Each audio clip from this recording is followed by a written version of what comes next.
The CAT has revised its format. I want to see how this affects preparation. What changes as students should make to make sure that you adapted to this. Right? To start with, just a very good quote, very relevant for what we're doing. This is by a French author. What this means, very simple. The more things change, the more they stay the same. Right? What I want to convey by this is there are about 170,000 people who take this exam, or 180, give or take, depending on which year you're looking at. All of whom are scrambling for, say, about 20 to 25,000 seats.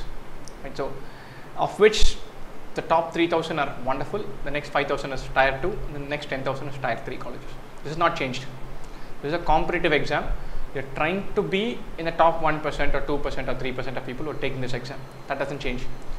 The syllabus and framework, that doesn't change either. So you're looking to convey that you're smart and you're capable of cracking through studying in this place by being good in the metrics that they've outlined, which is some quantitative and numerical ability, some verbal and reasoning ability. That has not changed. So the framework remains largely the same. The comparative context remains largely the same. And so don't completely invert your preparation plan just because of this. It's not required. So make sure you have a plan that is credible and stick to that. But don't think everything has to be turned topsy-turvy just because they've changed the format. Now, what has changed? What have they changed? What have they said? What are the facts underlying this? There's 170 minutes instead of 140, so it's almost a 3-hour long exam. 100 questions instead of 60. Fine. So the first thing that we can infer is the increase in questions is more than the increase in number of minutes on a percentage basis. That means on a per question basis, the time allotted to students has fallen down. Right? What many of us have taken this to imply is the level of difficulty will come down a notch. People will have to attempt more and the exam will become slightly easier.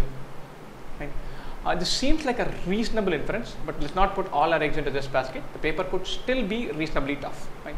If you look at CAT traditionally, it has become consistently slightly tougher over the last 5-6 years. 2013 CAT, in my view, was tougher than 2011 and 12. Right? I thought 2010, 11, 12 they had found a nice level. 13 they jacked it up slightly more. We might come back to the 2011, 12 levels of difficulty, where they are making a correction towards the mean rather than making it far simpler. Right? So I don't expect the paper to revert to the times of 2000, 2001, very just obvious thing, but just to do them quickly. That is not going to be the case. Right? The era of having 150 questions in 2 hours, that's not going to be the case. There's still going to be meat in the questions. That is my feeling. What else has changed? There are only 4 sessions the exam is going to be conducted on, not over 40. So the normalization concerns should tone down a little bit. The most important change, that is what will affect our preparation the most, the fact that the time limit is now on an overall basis. Right? It's 170 minutes for the entire paper, not 85 and 85 for the 2 sections. Students can shift timing from one session to another. You can go from one session to another any number of times. Right? These are the facts sitting underneath it. But what changes for students? How does it change? How does it impact students? First one, stamina becomes more important. This is obvious. Right? You've got to sit in there for another half an hour. I've taken CAT many times.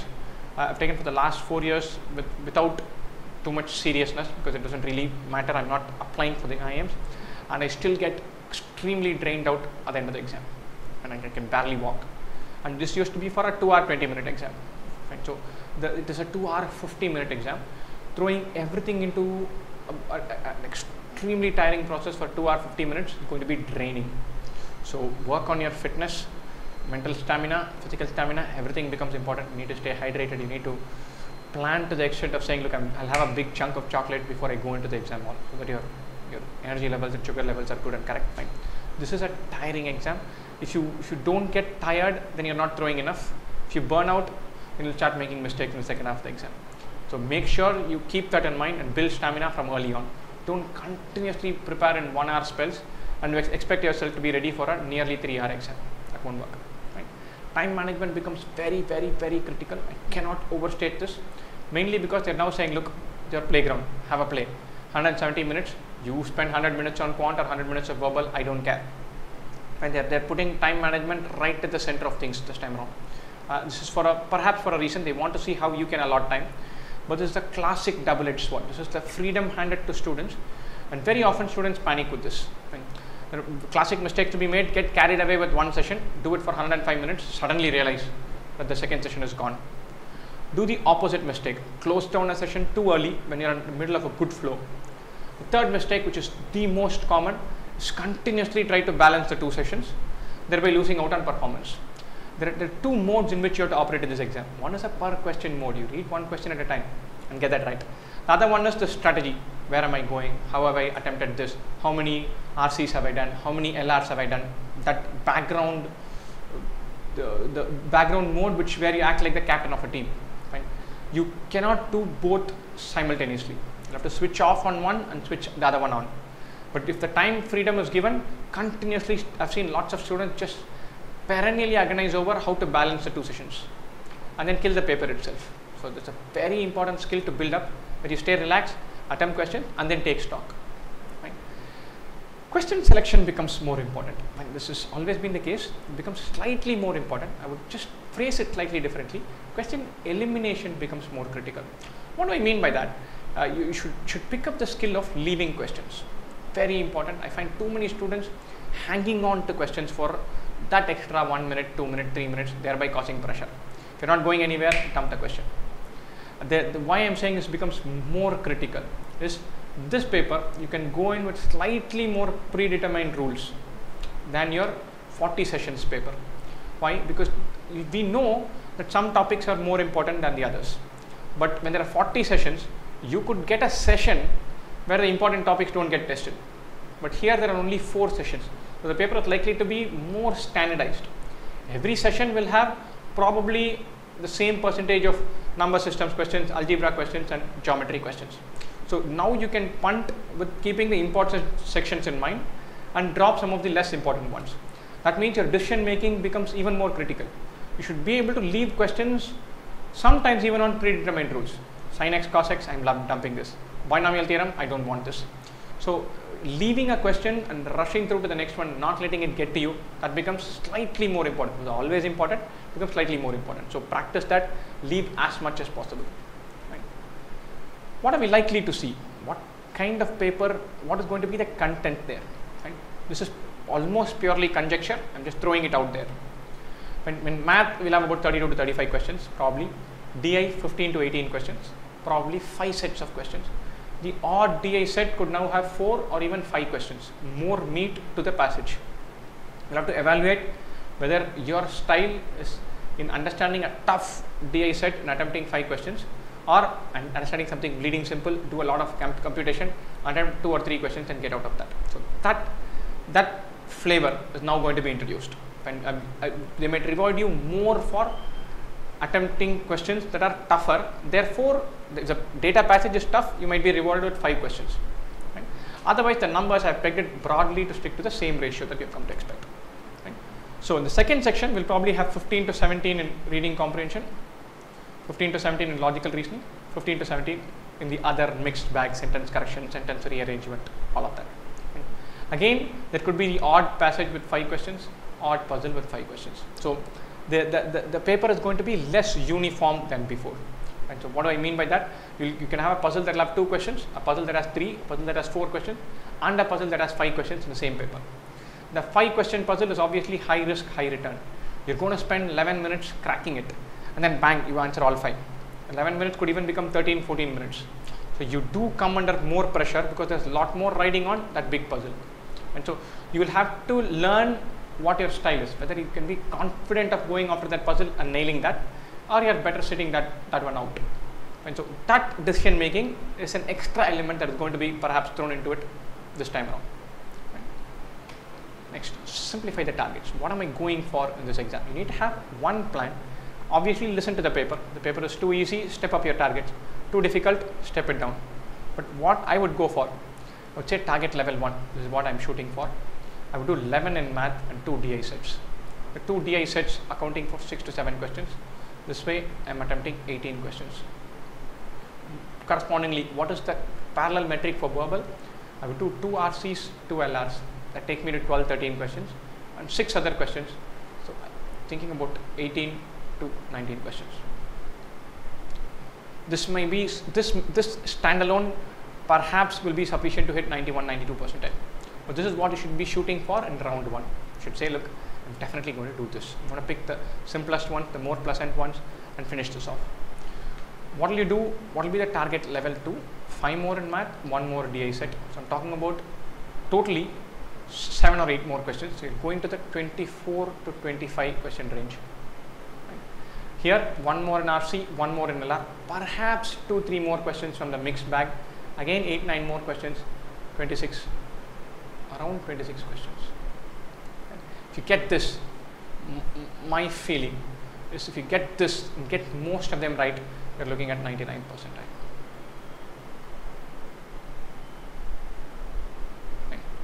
Whatever you do beyond that is bonus territory. Don't go into an exam saying I'll definitely get 99.96. It may or may not happen. Have a rational strategy, maximize your potential. The big percentiles will come. And don't chase them.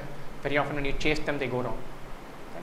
So max out on that paper. Forget the percentile. It will fall in place. Right? This is a broad outline. We don't know much about how the questions are going to be. But if I were going in today, this is what I would keep in mind and be very prepared to change my strategy. Right? So keep this in mind. This is an outline of what you're going for. How does one allot time? It becomes very critical. I've gone on and on about time management becoming critical. Right? I'm going to outline this. Maximum of 3 shifts across sessions. What I mean by that, I'm going to do this exam in a maximum of 4 time slots. 170, the way I would do it, I would put giant chunks in the first sessions. And I'll keep first sessions long in both sections. I have to allot 170 minutes. My strategy, I would put 70 into the first one, 70 into the second. Start with whichever one I prefer. That freedom we still have. I'll do 70 for the first one, 70 for the second. So 140 minutes down. Then I would take stock for half a minute, 45 seconds, not before that. Till then I'm going bang, bang, bang, bang, bang, attempting questions. I will decide to skip questions. That decision making is still on. I like a passage, I'll do it. I don't like it, I'll skip it. I like a DI set, I'll do it. I don't like it, I'll dump it. But I'm not continuously worrying about have I attempted 23, what is the balance, how much should I do in the second section to get 98 percentile, none of that. How am I doing first session vis-a-vis the second, none of that. This is purely exam focused. Question selection becomes still important, but other balancing strategy things, none of those. Finally, I'll have 30 minutes left beyond this. I'll decide whether it is 10 and 20, 20 and 10, or 15 and 15, and then execute. So I have 4 chunks of time, 70, 70, 15, 15, if everything falls in place well, or 70, 70, 10, 20, if I want to focus slightly more on the second section, whatever I have chosen as second section. But I won't have a plan where I say 25 minutes, 25, and then come back for another 25, another 25, another 20, another 20, and then take decisions. There is such a thing called as momentum. You're going through with a session, go ahead, crack that. And there's continuously these group puzzles. You do a giant puzzle, and then you go to a big passage. You coming back and switching off and doing a DI or a quant, it's not that easy. So keep the first sessions long. Don't let the strategy thinking process affect you then. Right? The second sessions can be short with some balance thrown in. Don't plan for shifting from one section to another 8 times, 9 times. Should shift thrice. Should have 4 sessions. That's it. You can fine tune it even more. I run the first session for 70. I'll do the second session for 70. I can choose to continue with it for 15 more minutes. 85. I'm done. I'll finish with the first. So just 3 chunks of time. You can do that, but don't have more than 4 or 5. Right? And for the second set of time, deal with questions that go one at a time. Don't do group questions here. Don't have a giant RC passage to read with 10 minutes to go. And so finish all the group ones in the first 2 sets of 70, and focus on individual questions in the second set. That's very vital, so that you're not stuck with a giant group puzzle with 20 minutes to go or 12 minutes to go. That becomes very tricky. Right? Again, this final thing, take a clear decision and then stick to the plan. What I mean by that, you said I'm going to do 70-70, take stock. 70-70, you've taken stock. And you're sitting there, you feel like the quant has gone swimmingly well. Verbal is good, but I still feel like I'm slightly worried about the section cutoff. I'll go nail that. And I'm going to do verbal 20 minutes before quant. I'll finish with quant, end on a high, see if I can kill that paper. That's what you have decided. At the end of 140 minutes, go to verbal, spend 20 minutes, 19 to 21, depending on how you're doing that last question. the second you finish it, switch to quant. Very often I see people taking a decision and then vacillating after that, up, down, up, down, up, down. You move so much that your mind is so preoccupied in shifting, the last 20 minutes just disappears. Your difference from climbing from 98 percentile to 99.3 is going to happen on this bonus territory. What you do in that last 25 minutes. Very often I find students slightly struggling with time, slightly worrying about, struggling with fatigue, worrying about what they are trying to do, then go from one section to another 6 times, 7 times, and have nothing to do at the end of it. Right? And then the last 7-8 minutes just go out without actually attempting any question correct. Right? So don't do that. Stick to the plan. Very well. All the best. As I said, things have changed, but it's not a dramatic overhaul. Keep that in mind. You can still crack this exam if you prepare from fundamentals and plan your mock CAT series well. Best wishes, CAT.